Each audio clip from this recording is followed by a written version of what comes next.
امریکی ریاست ٹیکسس کے یہودیوں کی ایک عبادت گاہ پر ایک شخص نے حملہ کیا اور اس نے یہ دعویٰ کیا ہے کہ وہ ڈاکٹر عافیہ صدیقی کا بھائی ہے اور اس کی رہائی چاہتا ہے، اور اس شخص نے وہاں پر 4 افراد کو ہاسٹیج بنا لیا ہے، یرغمال بنا لیا ہے۔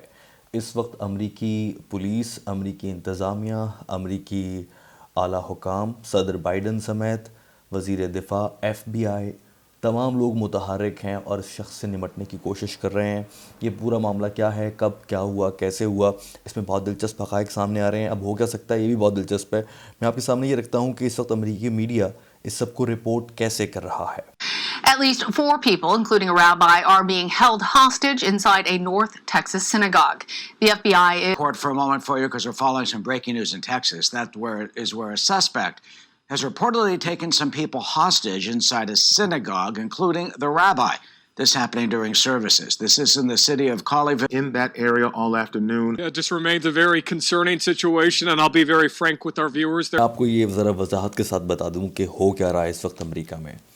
امریکہ کی ریاست ٹیکسس آپ نے اکثر سنا ہوگا، اس ریاست کا ایک علاقہ ہے کولیویل، یہ ایک ویلیج ہے، بہت بڑا کوئی شہر نہیں ہے۔ وہاں پر یہودیوں کی ایک عبادت گاہ ہے جسے ان کی زبان میں سینیگاج کہتے ہیں۔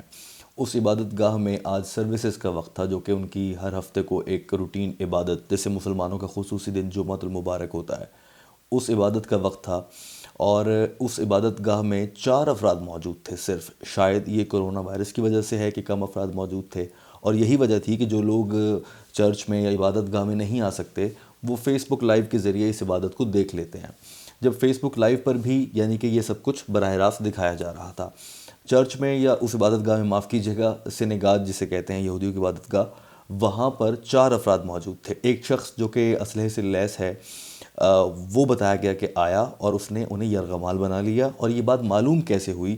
جو فیس بک لائیو سٹریم چل رہی تھی، جسے سب لوگ وہاں پر بیٹھے دیکھتے ہیں اپنی عبادت کے لیے، جیسے کوئی جمعے کی نماز پڑھنے مسجد میں نہیں جا سکتا تو وہ اپنے گھر بیٹھ کر سن کر پڑھ لیتا ہے، یا ویڈیو کال پہ بھی پڑھ لیتے ہیں، تو ویسے ہی کیا جا رہا تھا۔ اس ویڈیو میں ایک دم سے ایک انٹرپشن آیا اور ایک شخص یہ کہتا ہوا سنائی دیا کہ میں تم لوگوں کو مارنا نہیں چاہتا ہوں، مگر میں اپنی بہن کی رہائی چاہتا ہوں۔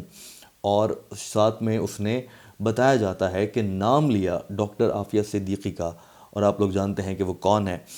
ان کے بارے میں آپ کو مختصر یہ بتا دوں کہ 2008 میں انہیں افغانستان سے گرفتار کیا گیا تھا۔ وہ کراچی سے تعلق رکھتی ہیں۔ ان پر امریکہ نے یہ الزام لگایا تھا کہ وہ ان کے پاس سے سائنائڈ برآمد ہوا ہے، جو کہ ایکسپلوزیو مٹیریل ہے، اور وہ بروکلین برج کو تباہ کرنے کی پلاننگ کر رہی تھیں۔ ڈاکٹر عافیہ صدیقی کے بارے میں یہ بھی بتایا جاتا ہے کہ وہ ایک القاعدہ کے بڑے رہنما عمر شاہ خالد، جو کہ گوانتانامو بے جیل میں قید ہیں، ان کی اہلیہ بھی ہیں۔ یہ بات تسلیم نہیں کی جاتی ہے۔ ڈاکٹر عافیہ صدیقی جو ہیں وہ پاکستان کے شہر کراچی سے تعلق رکھتی ہیں، اور ایک عرصہ ہو گیا وہ ان کی حراست میں امریکہ کی، اور پاکستان نے مختلف کوششیں کی ہیں، ہلکی پھلکی۔ پاکستان میں احتجاج تو بہت ہوتے ہیں، مگر ریاست نے آج تک کچھ نہیں کیا ہے۔ بہرحال تو اس عافیہ صدیقی کی رہائی کے لیے دعویٰ یہ کر رہا ہے یہ شخص کہ میں اس کا بھائی ہوں اور میں اس کی رہائی چاہتا ہوں۔ اس پر امریکی افواج کا یا امریکی رسپانس کا، جو لا انفورسمنٹ ایجنسیز ہیں، ان کا رد عمل کیسا ہے کہ وہ فوراً سے وہاں پر پہنچ گئی ہیں، قریبی علاقوں کو خالی کروا لیا ہے۔ اب تک واقعے کو 6 گھنٹے ہو چکے ہیں، مگر وہ اس ہاسٹیج کو یا اس حملہ آور کو پکڑنے میں ناکام ہیں، اور اندر سے اس کے ساتھ کچھ زیادہ کمیونیکیشن کی اپڈیٹس بھی سامنے نہیں آ رہی ہیں۔ صرف اتنا معلوم ہوا ہے کہ وہ ڈاکٹر عافیہ صدیقی کا بھائی ہونے کا دعوے دار ہے اور ان کی رہائی چاہتا ہے، اسی لیے اس نے ان لوگوں کو یرغمال بنا رکھا ہے۔ اب امریکی حکام اس معاملے پر کچھ حد تک ڈیل کر رہے ہیں، اور ان کا پورا میڈیا اس کو لائیو رپورٹ کر رہا ہے۔ یہی وجہ ہے کہ یہ خبر اتنی بڑی ہے کہ مجھے صبح کے تقریباً 5:30 بجے جب فجر کی اذانیں ہو رہی ہیں تو میں آپ کے سامنے ریکارڈ کر رہا ہوں۔ بہرحال تو اس وقت یہ صورتحال ہے کہ ایک سوال یہ پیدا ہوتا ہے ذہن میں کہ کیا یہ شخص واقعی ڈاکٹر عافیہ صدیقی کا بھائی ہو سکتا ہے؟ 2-3 وجوہات ہیں جس کی بنیاد پر یہ کہا جا سکتا ہے کہ یہ شخص ڈاکٹر عافیہ صدیقی کا بھائی نہیں ہو سکتا۔ پہلی وجہ یہ کہ ڈاکٹر عافیہ صدیقی کا بھائی آج تک کبھی ہم نے منظر عام پہ دیکھا نہیں ہے اس پورے معاملے میں۔ دوسری بات یہ ہے کہ ان کی جو فیملی، اگر آپ ان کو دیکھیں تو وہ تھوڑی سی انصاف پسند، پیسفل لوگ نظر آتے ہیں، جو اصولی طریقے سے انصاف چاہتے ہیں اور وہ عدالتوں میں اور سفارتی طریقے سے عافیہ صدیقی کی رہائی کی کوششیں کر رہے ہیں اور وہ ایسا ہی کرنا چاہتے ہیں، تو ان کی جانب سے ایکسپیکٹ نہیں کیا جاتا کہ وہ ایسا کریں گے۔ تیسرا اہم پوائنٹ یہ بن جاتا ہے کہ اگر وہ عافیہ صدیقی کے بھائی ہیں اور ایک بھائی نے اپنی بہن کو رہا کروانا ہے تو وہ اتنا کمزور سا پلان تیار نہیں کرے گا۔ ایسی صورتحال میں اکثر یہی ہوتا ہے، جو حملہ آور ہوتا ہے وہ بعد میں لا انفورسمنٹ ایجنسیز کے ہاتھوں یا تو مارا جاتا ہے یا پھر وہ قابو آ جاتا ہے، اریسٹ کر لیا جاتا ہے۔ تو یہ تو یہاں پر جا کر تو کوئی بھی پھنس جائے گا۔ عافیہ صدیقی کا بھائی میرا نہیں خیال اتنا بیوقوف ہوگا کہ 15-20 سال انتظار کرنے کے بعد کہ ہمیں انصاف مل جائے وہ اتنا کمزور قدم اٹھائے گا۔ اگر کرنا بھی ہوتا تو کچھ بڑا کیا جاتا۔ کیا امریکی حکام اس شخص کے اس دعووں پر گھٹنے ٹیکتے ہوئے عافیہ صدیقی کو رہا کر دیں گے؟ سوچئے گا بھی مت، ہو ہی نہیں سکتا۔ کبھی بھی وہ ریاست ان کی ایسے گھٹنے نہیں ٹیکے گی ہاسٹیج کے سامنے، اور وہ بھی ایک ایسے انسان کے لیے جو ان کی نظر میں انسانیت دشمن ہے۔ تو وہاں کا معاشرہ، وہاں کی ریاست، انتظامیہ، وہ سب بولیں گے امپاسبل، اس پہ ایک بڑا کراس ہے، یہ ممکن ہی نہیں ہے۔ جو ہو سکتا ہے وہ یہی ہے کہ یا تو یہ زخمی حالت میں گرفتار ہو جائے گا یا پھر ان کو امریکی فورسز یا جو ایف بی آئی اور وہاں کی پولیس اور سب لوگ وہاں پر متحرک ہیں وہ اس کو مار دیں گے۔